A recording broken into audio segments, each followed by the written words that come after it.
Okay, so to continue where we left off, so last week we talked about the hero, the lover, and the magician, and those character archetypes. So now we're going to look at three more.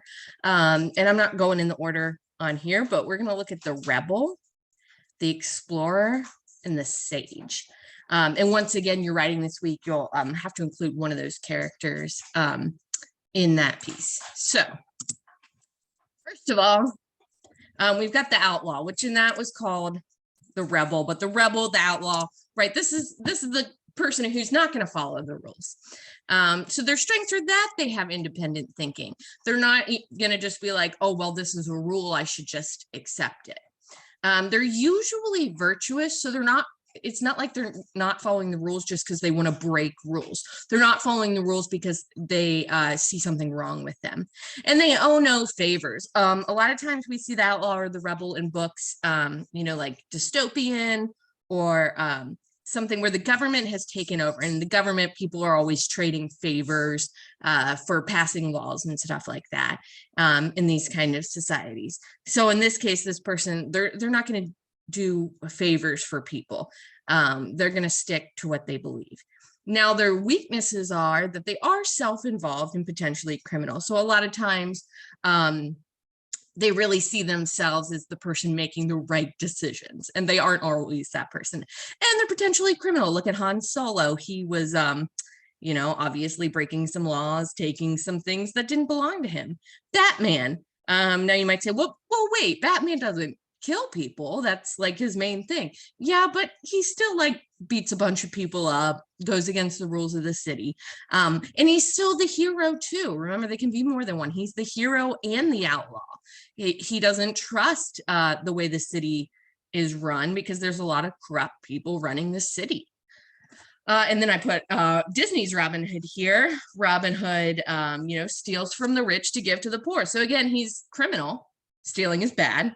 However, in the way their society is set up, the poor are being taxed beyond belief and can't afford to have the things that they need.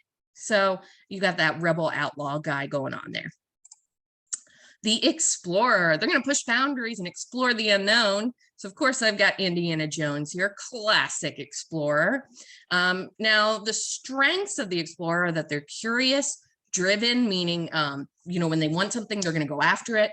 And they're motivated by self-improvement. They want to learn more, do more, accomplish more things. But this means that they're restless, right? They don't want to stay in the same place, doing the same thing. Like we see with Indiana Jones. Like, I think technically he's a professor, but how often is he teaching class? No, he's off starting fights, finding things. So unreliable and never satisfied. So Huckleberry Finn would be one. And of course, Sherlock Holmes. If you read the Sherlock Holmes, or if you've seen any, most adaptations I've seen have shown how he's restless and he's never satisfied, right? When the mystery is over, he's done. He needs a new mystery. He's not satisfied. He wants to find something else. And the last is the sage. So sage is another word meaning wise. So this wise character is someone others turn to for advice. So being the sage or the wise character, their strengths include, of course, wisdom. They have experience and insight. So they've lived through things. It's not someone who just pretends like they know everything. They actually know things because they've lived through things.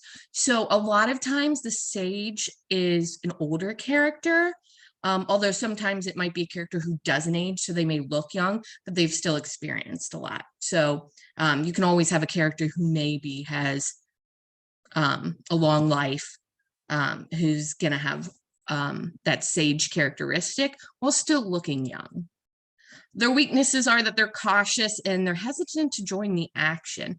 They don't really, because they've lived through things, they've had experience, they don't want to fight people or fight because they have experienced terrible things through war or disagreements. So they want to try to find peaceful resolutions. And of course, our young heroes, rebels, they're not always going to want to listen to that. I kind of think of that scene in one of the new Star Wars in the new Star Wars trilogy, where Leia is talking to Poe and saying you can't fix everything by jumping in an X-wing and blowing things up. And then, of course, something happens and he asks her for permission to jump in an X-wing and blow things up. So you've got Leia as the sage. She's lived through things. She doesn't want to just fight. And then you've got the young, idealistic Poe who wants to go out and fight against the government and stop bad things from happening. So both good characters, but driven by different things. So Obi-Wan Kenobi there's a lot of sages in the Star Wars universe. Master Oogway, I had to look up his name. I knew he was a turtle, but I couldn't remember, from Kung Fu Panda, is going to be a sage. And then another Star Wars person who's a sage is Yoda, right? Do or do not. There is no try. So this week, your prompt should allow you to either include one of these. If you have more, that's fine. But the outlaw or the rebel, the explorer, and you can even have the explorer and the outlaw being the same person, right? I would say Indiana Jones for sure is a rebel. And then you have the sage, so you could have someone who is giving advice. Now, a lot of these are fantasy or action adventure, but you can have this in a realistic fiction story, right? You can have someone wise and older giving just direction, like a teacher or a parent or grandparent, or even an older sibling. An older sibling has lived through things that the younger sibling has not. With the explorer, even someone who just wants to go out, and obviously in Indiana Jones, there's some fantastical elements, but if you want to just be an archaeologist and find cool, interesting things, that's an explorer.